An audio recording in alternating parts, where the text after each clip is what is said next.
You have Indonesian friends, you have friends from other nationality, other countries. Show it.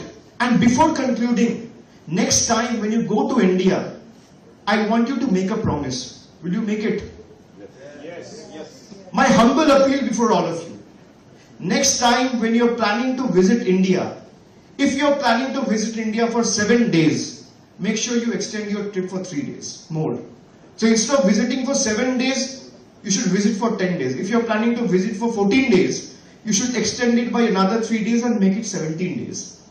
Because I know when you plan to visit India for 14 days, you have the itinerary prepared 6 months before. The first day I'll be here, second day I'll go here, third day I'll be here. So all the 14 days or 10 days that you're planning to go for are already prepared and booked.